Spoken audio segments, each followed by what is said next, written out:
Taylor, I think these are tailored by Simone, if I'm not mistaken. Cute. I'm not sure though. One of these local girls. Well, we're here on the podcast. And as y'all hear, and We're as y'all recording? see, yes. And as y'all see, Miss AmiDivine is with us today, man. Yo. What's You know up? what I'm saying? Today is a nice You know day. what it is? Let's go. Hell yes. I became privy to Miss Divine recently, very recently. We went to the hip hop and poetry event, and I actually was able to see you live. You know, my first impression was a very good impression. You know what I mean? And I was excited to, you know, speak to you and talk to you and get you on the podcast. You know what I'm saying? So we're here. Happy to be here. Thank you so much. Thank you for sitting down with us. You know what I mean? This is awesome. This Thank is a you. pleasure. Yeah, I'm excited. What actually got you started on your journey out here? Are you from Vegas? No, I'm from Arizona actually originally. Oh, okay. Yeah. You were born in Arizona? I was born in Arizona. What's that like? Beautiful. Really? Yeah. In northern Arizona? Southern Arizona, like right by the border of Mexico. Okay. This little town called Sierra Vista. Nobody knows where the heck that is unless you've been there or you're from there. So, yeah. It was beautiful growing up there. I've really grown to love the desert in general. I actually due to go back home pretty soon. I miss it. So, yeah, really good place for grounding. Yeah. That's what's up. What brought you out here? I actually was in the military for about 8 years. Oh my God. Yeah, we getting so many vets on the podcast. This is Let's go, amazing. vets. I think it's just the draw because I am myself a vet. Oh, thank you for your service. No, thank you for your service. Thank you. What Wow. branch were Air you Force. in? Everybody's in the Air damn. Force. Well, I mean, it is Vegas, so. But Force. yeah, I was in the Navy. Okay, did we talk about this? A Why little does bit. this feel very deja vu? Maybe we talked about it then. I was very intoxicated at the hip hop and poetry. You were event, feeling real so nice at hip hop. I was poetry. feeling He myself. was feeling You know really what I mean? good, But yeah. yes, it was a good event. It was a very good event. For sure. But yeah, I think we did talk about it a little bit. Where are you But stationed at? my first duty station was technically San Diego, but Yeah, they home port shifted me to Bahrain, so I was in Saudi Arabia for 3 years. Oh, okay. So you never been to Norfolk Naval Station? Were you- Yeah, I've been to Norfolk before. When were you there? Not long, but I was there in 2017. Oh no, I was already gone. Okay. Yeah, I had already left. What's the craziest place I was you've been stationed in stationed? Virginia. Afghanistan. That was crazy. Yeah, Afghanistan. It was cool though. That's So- cool. Yeah. You were in Virginia. That was your home port the No, whole time. I was there for when I first joined the military when I was 18. Then I left and went to Texas for training, and then I got stationed in Okinawa, Japan for 2 years lucky. straight out of high I school. like Japan. I want to Loved go. it. I Loved I it. used to speak Japanese. I used to study it. I have Miss Mimoto. Let's go. Yeah. That's cool. Japan My name a is actually vibe. Japanese. My actual name. Oh, Yeah. what is your actual name? Nautical. That's how you say It's it. beautiful. Yeah. So I knew how to write hiragana and katakana, but it's like I don't know like what words mean now. It's like Okay. you have to practice it, you know. You do. But I know how to recognize it for sure. That's dope. Yeah. Okay. Japan was fun. Yeah. I want to go. Japanese class, was fun. That was Yeah. definitely I've never been to Japan. because when we got out of boot camp and stuff, we actually got to pick 3 places that you wanted to go, and Japan was like number 2 for me. I picked California, Japan, and then I picked somewhere else overseas because I wasn't going to Virginia. California was your number one. Yeah, because it was 4 hours away from home. Yeah. I could just drive back and forth, and thank God, you know what I mean. Like, but at the same time, it was like, oh, you're getting San Diego, but go ahead and take your ass to to Saudi Arabia. Saudi. What's Real that like quick. staying in those type of countries? Is it like as crazy as it seems? Like, you know how like Sometimes. So like we live in America, so the glimpses of like Afghanistan that we get are like literally Just war war. zones. Yeah. So like, what It's is not it all like like that. locally, like the scenery, the air, the temperature, like Hot. It was hot. It is hot. so it's like a desert, Yeah. Oh, it is a desert. Yeah. Yeah, totally. It's like just like Vegas but more intense. Yeah, it's just dust, dirt, and like a random camp in the middle of the desert where it's like, because I was at a lot of different FOBs, which is called forward operating bases. So it's like little campsites in the middle of little pieces of the desert. Sometimes we would go outside the wire, and you'd have to put on all of your Kevlar and do that thing, and we would go do what we would call humanitarian assignments, where we go to the schools and visit with the children, and you'd be amazed by like how they're at the time. I don't know how it is now. This was in 2009, but their schools were nothing but concrete floors, concrete desks, concrete chairs, no art, no nothing, just gray, nothing. They had nothing, no color, and they were so happy just to see us with our toys, and we're just handing them out, and they're just grabbing for them, and we got to do really cool stuff like that. But then we lost people too, to suicide bombers and vehicle bombs and stuff like that. So I mean, stuff like that is still real. Right you know what I mean? In the middle of that, I would probably be scared the whole time I'm there. I was cool, to be honest. I was cool. I mean, it just is what it is. It teaches you. It teaches you to be so appreciative of the things that you have here, because I didn't really get to take a real shower until I got back. Like, the showers were kind of rough, you know what I'm saying? You had to walk 3 miles. I'm exaggerating, but you have to walk at least half a mile to a mile from where you're sleeping to where you shower and where you go to the bathroom. When I was in late at night, can you imagine? When I was in Africa, scary. I was only there for like 2 weeks. This was when I was transferring Djibouti. Okay. And Djibouti. Let's get it. But I feel like number one, food there was great. Yes. The food at the actual base, fire. Yes. Couldn't leave the base, but that food there was good. Yes. The food was fire. When I was in Afghanistan. Because them chefs was in there cooking for us. Like, I don't know what it was. I don't know if maybe we just had. It was just good. Like the guac. I remember the guacamole was fresh. The pico was fresh. The food was never bad when I was out there. When I went to Kuwait, anytime I went to like an army base or the Marines or somebody, the food was top notch. Yes. Top notch. Yes, way better than stateside for sure. Yeah, that's a fact. That's a big fact. But when I went to Djibouti, it was they had me stay, like, I was staying in a tent. And then, the bathrooms and shit like that was like a hype. Yeah, and this is my first time ever experiencing that. Me being in the Navy, like I'm on a ship. Yeah. So I don't have to go too far. That. You know what I mean? Truth. But, that was definitely different, and it's a humbling experience. And that's what I keep telling people. Like when I did go, it was more to figure out who I was at the time. I don't know your reasonings for going, but I was just like, I'm not really doing too much, and I don't like school, to be honest. I know that I can get paid from this, and I know that, there good things come after this if I set myself up correctly. Right. So let me go ahead and do that. Right. And I'm straight. Yeah. I'm good. Like, I enjoy life now, you know what I mean? Like, I'm out of the military doing what I actually want to do. And what I'm finding is the military is coming back to me in ways that, like this. Yeah. You know what I mean? And I find myself having these great conversations and talks with those people that were in, because they did experience some of the things that I experienced, or they do feel some of the things that I feel right now. You know what I mean? Yes. So I'm just appreciative that you are here. Thank you. You know what I mean? And that, you could share your story with us. Happy to be here. Thank you for asking. Yeah, so did you write a lot while, like, obviously you were in the Air Force doing a lot of traveling. Did you do a lot of your heavy writing during those periods? I've been writing since I was maybe, when did we really start writing? 6 or 7? Yeah. Truly can put together a poem, like maybe like 7.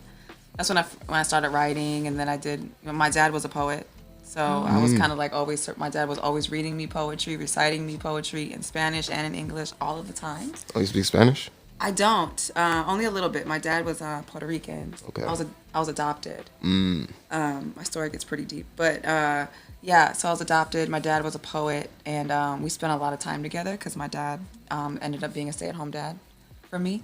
So shouts out to stay-at-home dads, because I'm a stay-at-home dad. For real. Mad respect. Like, it's the relationship that I had with my dad was like unmatched. You know what I'm saying? Like, we bonded for so long, and it's a beautiful thing to have that time with your kids.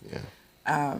But to answer your question, so when I joined the military, actually like when like the first like the love of my life when I joined the military. He was the one that kind of put me on to like neo soul, right?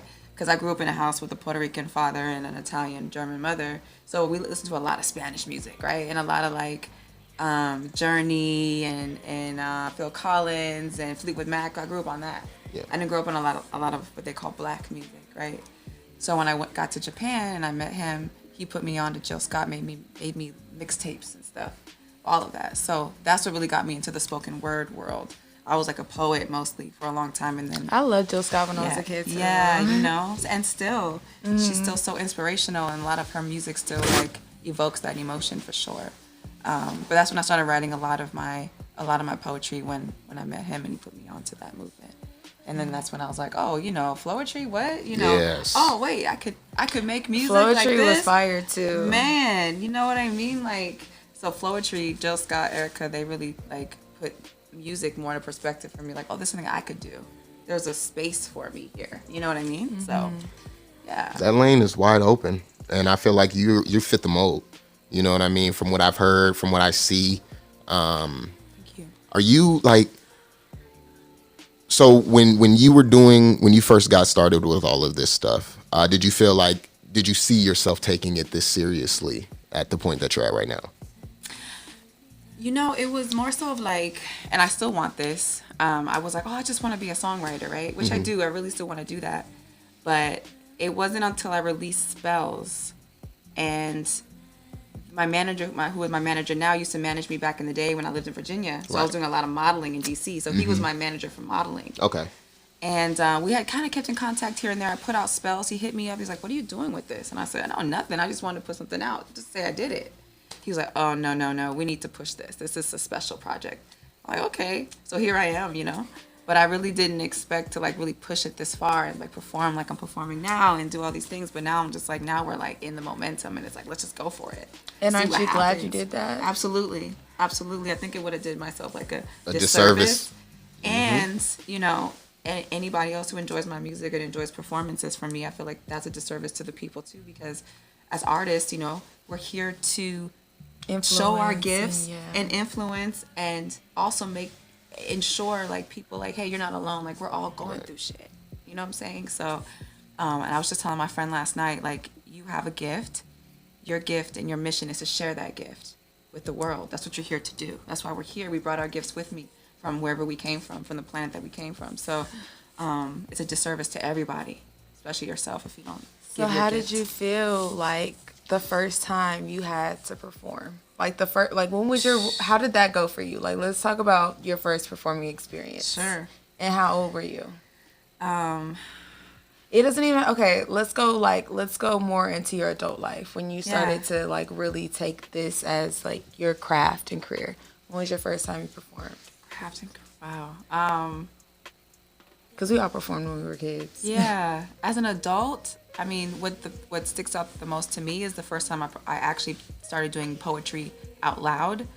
I was stationed in Virginia. I had a friend of mine named, shout out to Sifo. He was like, we want to start an open mic night. Would you be interested in joining? I was like, sure. It's something I've always actually wanted to do. So we called it Poetic Expressions. Shout out Poetic Expressions, where I met a lot of really good friends I'm still friends with now. This was back in 2009 when I started doing that. 2010, when I got back from Afghanistan. So 2010. So it's been 12 years now that I've been doing poetry out loud. And I remember the first time doing the poem, I was so nervous. I had my little notebook and my hand was shaking, and I was, no, I take that back. I wasn't hosting that night yet, but I remember just this guy, I forget his name now. He came up to me. He just said, hey, you got it. You could do it. Just read it. It's cool. And ever since then, we started doing that at once a week, and I just started performing. We started booking shows, Poetic Expressions. We started doing this thing called soapbox poetry. We just go in the middle of nowhere in random places and hop on the soapbox and just start spitting poetry. Doing stuff like that in Virginia. Live. Yeah, you know, just stuff like that. And that's kind of like where I was, and that kind of what birthed the performance. And that's where AmiDivine was born. You know, so, yeah. Do you want to bring like that type of scene out here? Because I feel like the spoken word and the poetry vibes, that's kind of fresh and new for this area, this scene. I really haven't seen it unless unless my eyes are just closed. There's poetry nights out here in Vegas. You just have to like ask around. Yeah. There's Because one tonight. Oh yeah. Yeah, at Cork and Thorn. Shout out El Hope. She's doing what is it? Is it Drop the Jewels? Oh, I forget, but it's tonight. El Hope. It's her night, poetry night. Yeah. I don't know, how long have you been in Vegas? 10 years this year. Oh, okay. Well, did you ever used to hear about the ones that Money Plays? Hell yes. Yeah, God, I Money miss Plays. Money Plays. Shout out Money Plays. Money Plays used to be popping. They used to have like Hell people doing like yes. live, like it'll be like a MC, like you'll just like have random objects and they go just like spit based off of like whatever you picking up, or like cool. it'd be like people playing music, doing poetry. But I know a friend, she does poetry nights too, so they're out here. We just have to probably ask around and like highlight tap in them. for real. Push them a Highlight little bit them. more, celebrate Yeah. them more. Yeah. I agree with that. I think, last year I had the Night of Spells with AmiDivine, and I had a poet open up for me on that one. And I wouldn't mind having my own show again and hosting that.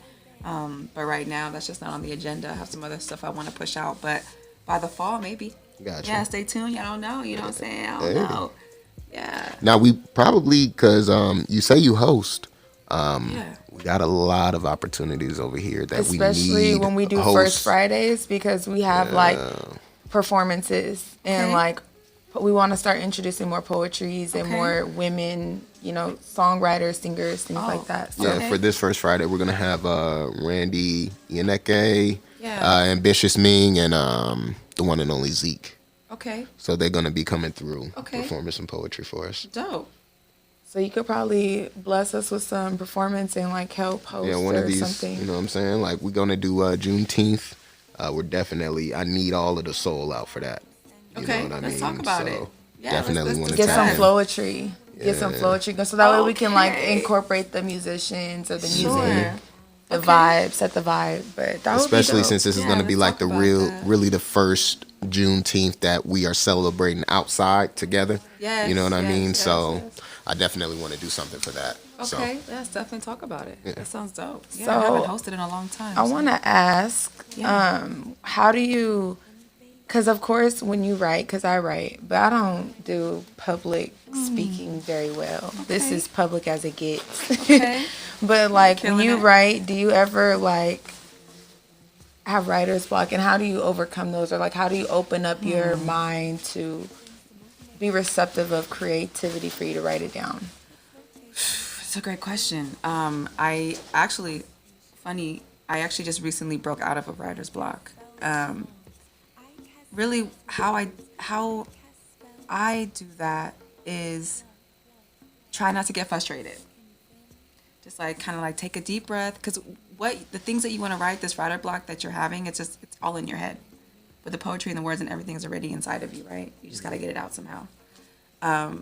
What works for me is sometimes I'll just smoke, close my eyes in silence, and I'll just ask Source to bless me with some words.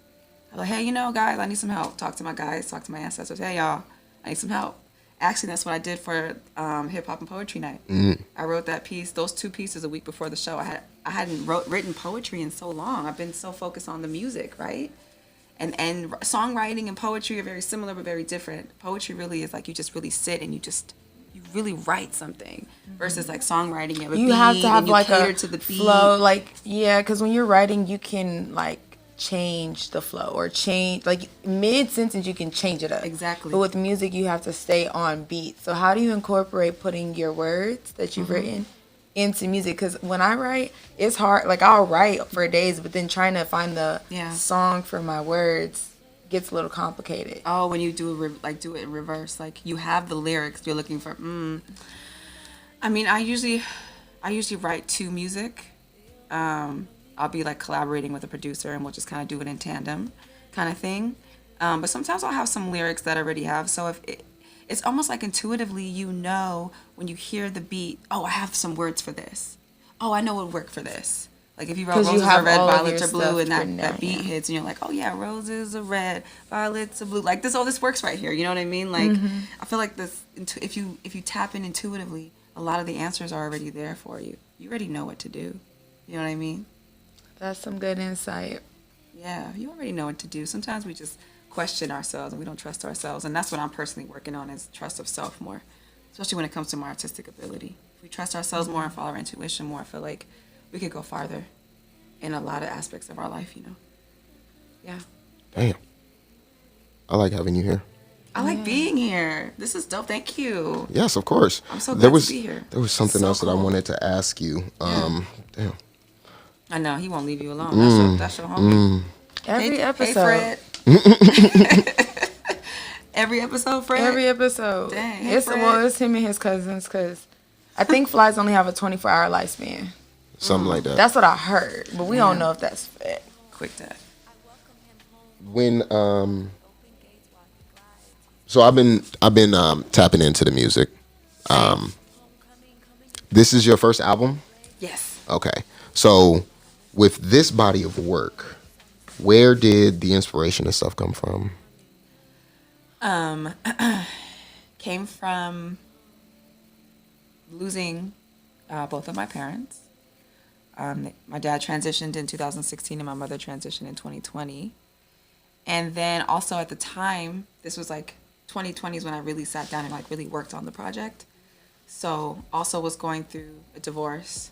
Then there was like the pandemic and shit. We're locked inside. A lot was going on, you know? And I knew that I didn't want to black out like I did with when my dad died. When my dad died, it was like that whole year. I can't really remember it, right? Because that was like my heart. But my mom died. I remember feeling like, I was drinking a lot. I was smoking a lot. I wasn't being very productive. And I remember feeling like, you know what? I'm going to turn this energy into something creative, something that can serve me. So I want to turn this grief into something useful and something that can also maybe help others too. Right. So I already had a few songs off of spells, had some poetry already written. So I just set up my laptop, my mic in my living room, and I taught myself how to really truly record my vocals and mix my vocals, and Spells was born that way. So you've been doing all of your own, or you have somebody that, like you were saying, like a producer or somebody that you go to? For Spells, I only 3 of the songs on that project were produced. The other ones I found on YouTube. And there's 11 songs on 11 songs. So question for people who are just like beginning and starting off, what software did you use to mix you said you did on your own. Like, so what software did you use? I used Adobe Audition at first. And then after that, I graduated into Ableton Live. I started teaching myself how to use Ableton Live about halfway through the project. So some of the songs are recorded on Audition and some of the songs are recorded on Ableton. And then I just took it to my friend and he mixed it down, or he mastered it for me. Okay. And that was the process. Okay, cool. Yeah. So that's, for you new artists listening or somebody that wants to start trying to record their own audio. She said Adobe Audition she used and Ableton Live. Yeah, it's just as simple as the best advice I can give to anybody that wants to record at home, which is an awesome thing to do, especially if you just want to do some reference tracks in between sessions.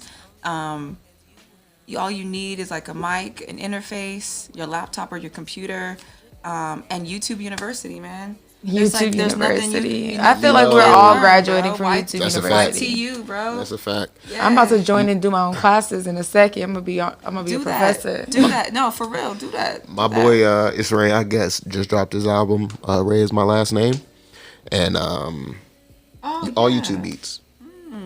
All YouTube beats. He came on the pod. We talked about it a little bit. That episode's gonna be coming out next week. These YouTube beats be fire though. Yeah, he said you have to sit and find them, but they're there. They're there. You have to know what type of. There be generic ones on there, but there be some heat in there. Yes. You know what I mean? But you also have to. There's another thing that goes into that. You have to be able to reach out to these producers. You have to be able to buy those beats, because at the end of the day, yeah, you could put them on your album and stuff like that. But then what happens when the song blows? Right. That's why with this next project, I'm working with a producer. We're gonna do it. We're gonna build it from the ground up. We're gonna do it right. We're gonna own all of the rights to music, because I feel like Ownership. This next project is gonna do some damage. This next one's gonna be. I'm excited to hear it. Yeah, I'm gonna be excited to show y'all. Yeah, I can't wait. It's gonna be available on all platforms. Oh, for sure. Yeah, Okay. and then we gonna do all the NFT and all that minting and all that. You know what I mean? The smart way. Yeah. Shit. Yeah, we gonna all of that shit. So it's gonna be vibes. So you smoke? Absolutely. That's what it Every do. That's what it do. Yeah. You should have rolled up. Oh yeah, we should have rolled up. Hey. It ain't too late. It ain't too late. Maybe after the episode. Yeah, man. We That'd be cool. we could definitely get into it. That'd be cool. But damn it, Fred. I know, right? Like, Fred. today is not the day. Right. But Somebody come get Fred. Oh shit. so when it comes to, because you seem like somebody that, when it comes to men and women and certain things, like taking out the trash. Oh my gosh, we are not doing this. Go ahead. What was you gonna ask? What about it? I just want to know her opinion. Okay. What's the question? If you're dealing with somebody and you're just dealing with them. Y'all, he got me a solo to defend us. So Go ahead. you are taking up. You're dealing with somebody. Yeah. Just dealing with them. Maybe they come through for the occasional nightcap. Sure. Does them coming over mean that when your trash is full that they need to take it out? Absolutely. You gonna come over? So you're saying? Let me break this down for you real quick, right? So you're gonna come over here, and this is unbiased. I did not coach her to say this. And you wanna get some. You called me. I called you over. You called me over. In the house that maybe you was cleaning the house. Okay, no, or whatever. look. Let me make it easier for you. It's full trash tied up by the door. Regardless of who called. It's a full bag tied up by the door. As a man, and as a true gentleman, you take the damn trash out. Right. Period. What's the big deal? Let me take this for you, baby. What's the deal here? What's going on? It was a serious thing. It was a serious thing a couple weeks ago. I mean, why does that even make sense to come to a woman's house and leave when the trash is and leave the trash where it's at as a man by the door? How does that tied up? See, that's ready to go? That's different. That's not different. That wasn't the conversation that wasn't what we said. We didn't say the can. Conversation we did not say can. Yes, we did. We said take the trash out. If the trash was full, I came over. Yes. Now the trash is just there. You see boxes and milk cartons around the. But now you want me to come in here. You take it out. That's it. There's nothing else to say. When you come to my house as a woman, when you come to my house as a woman, yes. Yo, them dishes is in there. You got them dishes for me? Oh man. Damn. That was a deep sigh. We doing this. That was a deep breath. Yeah, go ahead, drink that water. I just feel like as a woman, if I know I'm calling somebody over, I'm gonna make sure the house clean. So it's probably not gonna be no trash anyway. For sure. Regardless. But if there is, with doing so, that means if I cleaned up and it's still trash, it's tied up by the door. So if you as a man can't like just on the way out grab it and just think like, let me help her out. No, like I feel like you're not overly a considerate nigga and I can't do this. But I feel like man or woman, anybody should be capable. Like it shouldn't be like women can't take out the trash. Like we could take out our own trash. That's not the issue. But it's just the consideration of thinking that you would be helpful because it's something that's lifting. Yeah. When it comes to lifting shit, it's like just men instinct to take over that. Yeah. So washing dishes, like if I'm contributing to the dishes, of course I'm gonna wash our dishes, even if you had dishes in there before. But I didn't contribute to the trash. How do you know? I didn't contribute at all. The trash. No, this is my first time, like really. You know what I mean? Well, I feel like if it's tied up by the door, you should offer to take it out. If the dishes is already sitting in there soaking with the bubbles in it, you should already. I might help. It depends on how comfortable I am with the person, though. True. So, how comfortable do I have to be to take out? So I just have to be a gentleman off rip. I don't have to get no comfortability. I just have to do that every time. But y'all have to get comfortable. But as black women, we were taught that you don't just be in anybody's kitchen. So I'm not finna be just in your kitchen if you ain't feeding me. So now I gotta feed you too. No, I'm saying like the trash is by the door. You enter and leave the door, so you see the trash. If I'm not in your kitchen because you're not feeding me, how like you gonna be like, let me escort you to my kitchen? There's dishes in there. Like, how, like... It's like a sensitive subject. She brought the crystal out. She was like, yo, let me just cleanse the air over here. What's the deal? Nah, it was just something that we had seen getting a lot of attention, and we were going back and forth. They said basically men don't need to be obligated to take out their trash if we not trying to do no laundry, basically. I didn't say. Okay, we didn't well say then all we of don't. that. They don't need to feel obligated to come over either, and we could just nip it. It's no obligation if you're invited. That doesn't. You're asking. It's not like. I'm probably gonna ask you to take the trash out on the way. It's like, oh, let me do this for her. Right. If she asks you, you gonna say no? But if it's you gonna say no? Just let me do this for her. Like it's right here. If it's just the random, why would you just walk by it? Answer my question. You gonna say no? Somebody, if a girl asks you, can you take out my trash and it's tied up by the door, you gonna say no? Am I gonna say no? No. Okay. If I'm being honest, no. I may be capping in the text messages and shit like that, but no. Well, I don't know, y'all.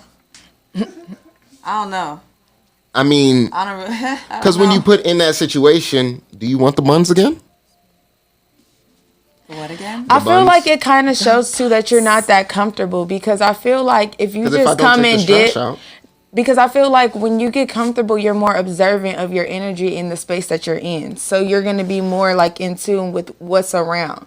If you just come in and dip in, then you're not going to give a fuck about no trash, no dishes, because you're just in and out. You feel me? But when you're in a space and it's not clean, or I just feel like at the end of the day, as a woman, we shouldn't be inviting anybody over that's not gonna take the trash out, and that's the end of that.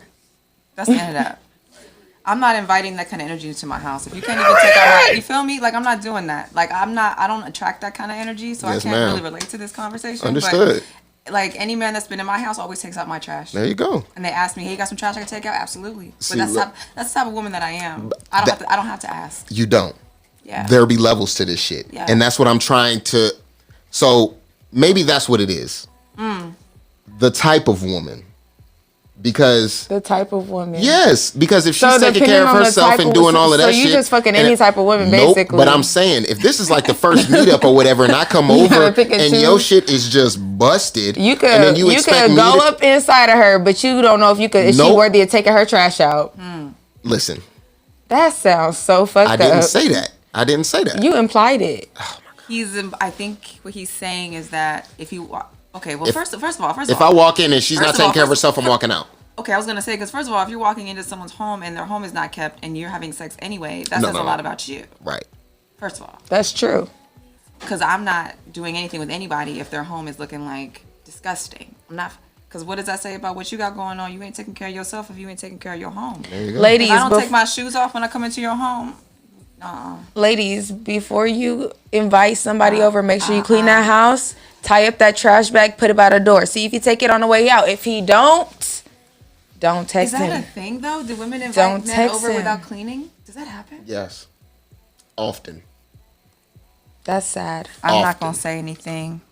See, I'm missing the panel here, man. I'm just going to chill. I'm missing the panel. If the rest of the panel was here, they would tell you. My dude, run a tight ship. He it super clean, so it's always super clean, and I always keep it super clean. Well, see, I'm a stay-at-home dad, so I like it clean. You know what I mean? I'm an organized person. I don't like a whole bunch of clutter and mess.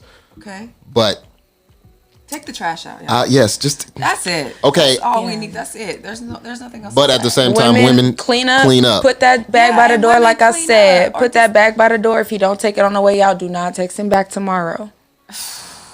Clean up though. Don't just leave it in a trash can with shit all around it, thinking he's obligated to go in your trash and tie it up and shit. But if he don't take it on the way out and it's tied up by the door. Matter of fact, though, I mean, or just take the trash out. If you already did all the work and cleaned up all the house, and it's by the door, I'm not inviting anyone to my home with trash by the door. Just take it out. Just take it out. Yeah, I would have took it out too, but I'm just saying that will make it easier. I can understand not wanting to be heavy and you need some help. I mean, as soon as you walk in, can you just take this out real quick for me? It's a little heavy. Or let's say you ran out of time, because sometimes that's the last time. It's tied up by the door. You in the shower, he get there. You know. He should just hey, I'm gonna take this out. Yeah. Take the trash out. Yeah, you will. You will. When did you start your spiritual journey? Wow, we really switched and we just shifted into a very interesting space.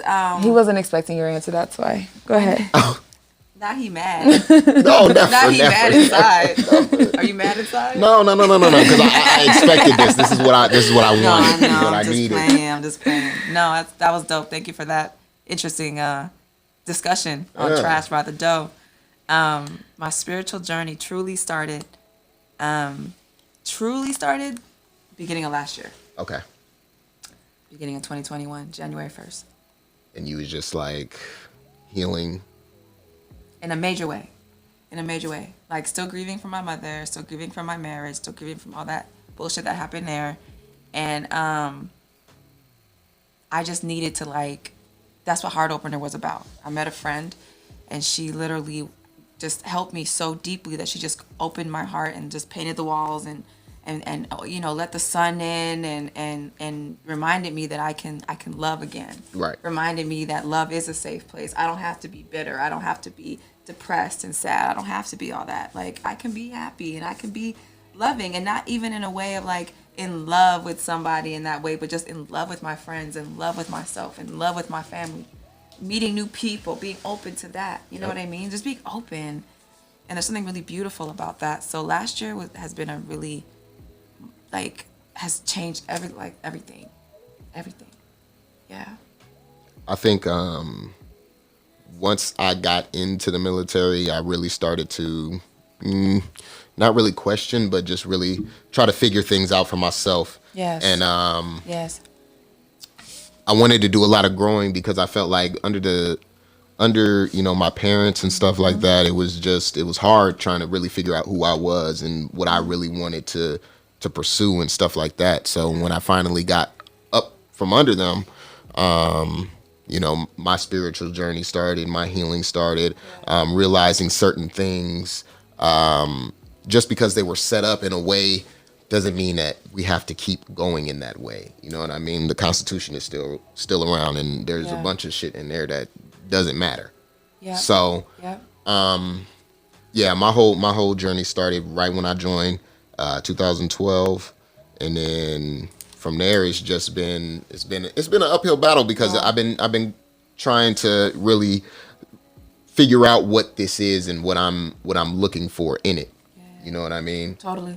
So, yeah, that's important. I feel like I've been through a spiritual journey, like just, I would say it's been ongoing. I feel like it's still going. Like, I feel like people also have a misperception that like your spiritual journey is like when you're fully healed, it's like kind of like you can go through things during your spiritual journey that kind of sets you back on your spiritual journey. So I would say I've been going on mine through 2016 to now, just like exploring me, what I like, my interests, you know, where I'm going, where I'm headed, my purpose.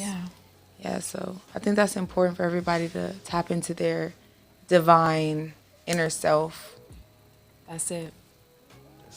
Because we're bigger than reality in life. Like we painted the realities we have now. So if what you see is possible, anything you think is possible. Yeah. You can create your own reality. You can create your own itinerary. Like it really is on you what you want. How you feel about the metaverse? You know what? I don't really have anything to say about that yet. I'm just kind of waiting to see how things are going to roll out. It's just really interesting the direction that we're taking with like crypto, NFTs. Yo, Fred.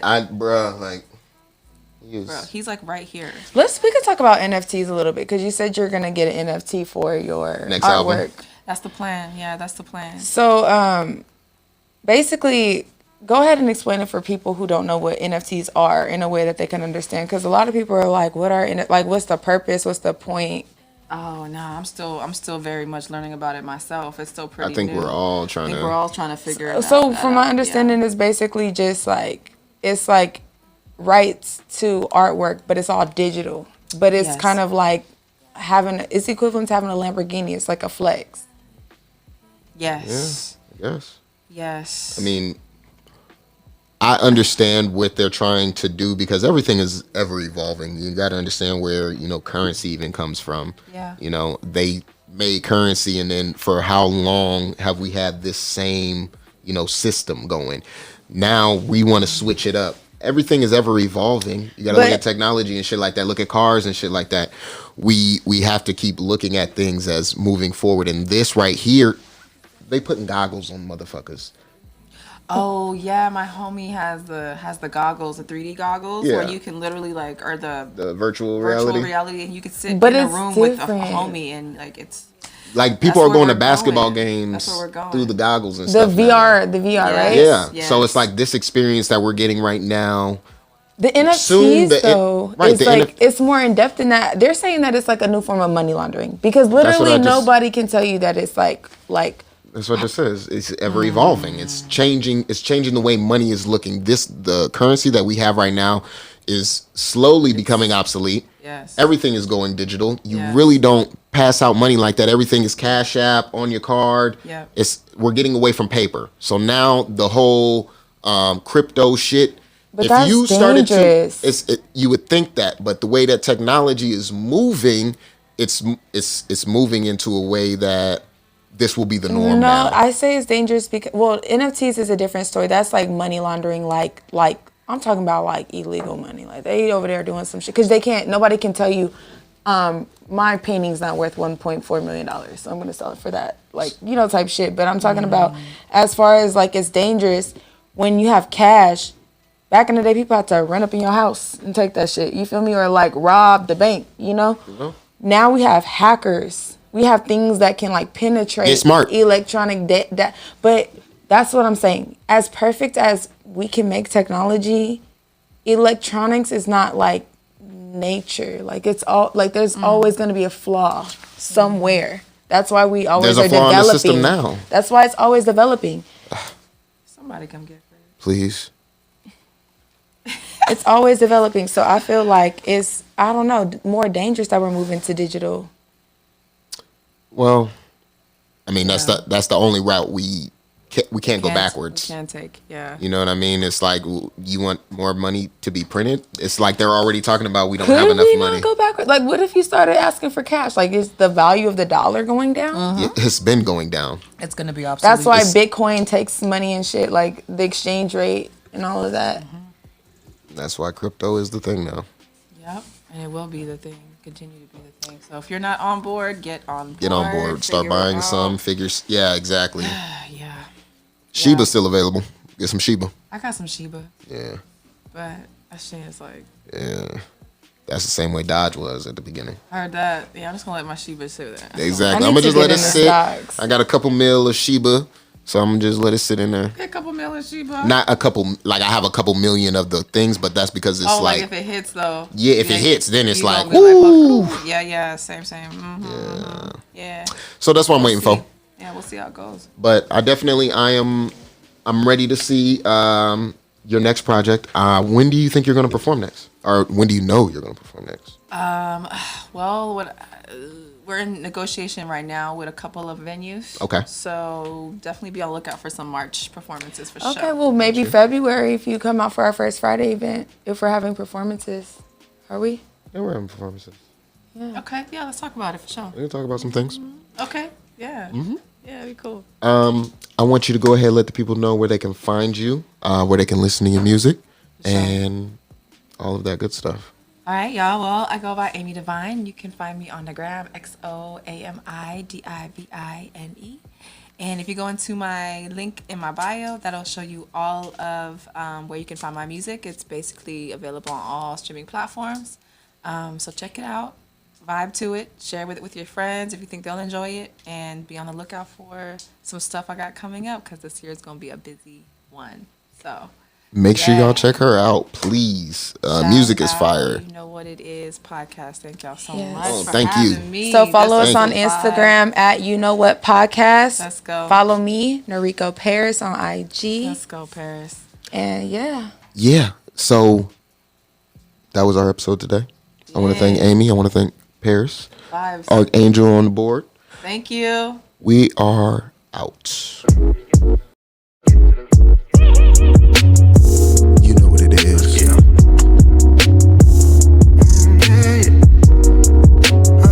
Keep it low.